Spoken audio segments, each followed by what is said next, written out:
Hello，大家好，今日大師傅裝修之下嚟到大圍嘅海福花園。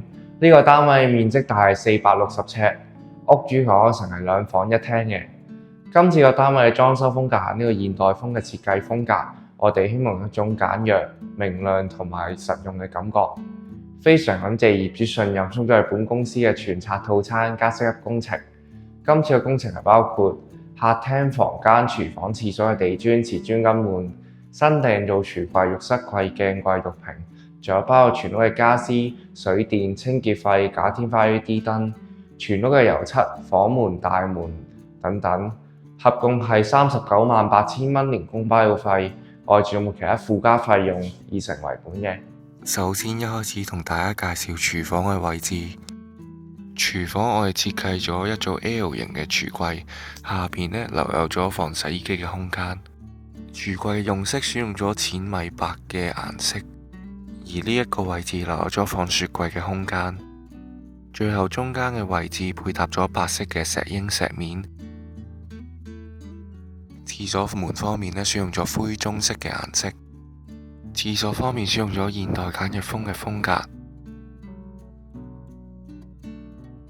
而淋浴空間嘅位置選用咗3趟嘅玻璃浴屏。櫃身嘅位置選用咗2門嘅鏡櫃，配搭咗趟門嘅浴室櫃嘅。而家我哋嚟到第一間房間嘅位置。房間入邊我哋做咗一個雙架床，而床側邊嘅位置做咗一個到頂嘅大衣櫃連書台嘅。而床尾嘅位置呢，設計咗一個儲物櫃，同樣下架床都設計咗一個儲物櫃喺床尾。而下格床為咗增加儲物空間，我哋都設計咗一啲地台床嘅。嚟到第二間房間嘅位置，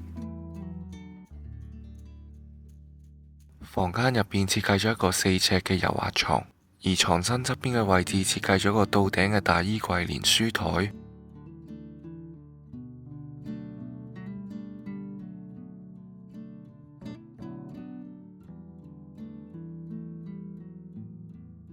而喺床尾嘅位置設計咗一組獅字櫃。出返嚟客廳嘅位置，我哋設計咗一組獅字櫃喺呢個位置嘅。而獅字櫃隔離嘅位置就係電視櫃。連接住電視櫃隔離嘅位置設計咗一組鞋櫃。鞋櫃隔離呢，我哋都整咗一張凳，方便屋主換鞋嗰陣時坐低着嘅。咁呢3組櫃我哋連埋一齊做呢，睇上又更加大體同埋特別。大門方面選用咗深棕色嘅顏色，成間屋整體呢選用咗木紋嘅地磚，配搭咗白色嘅油漆。另外係一啲特別嘅牆身油咗淺綠色嘅顏色，睇起上嚟簡約得嚟又有少少特別時尚嘅感覺嘅。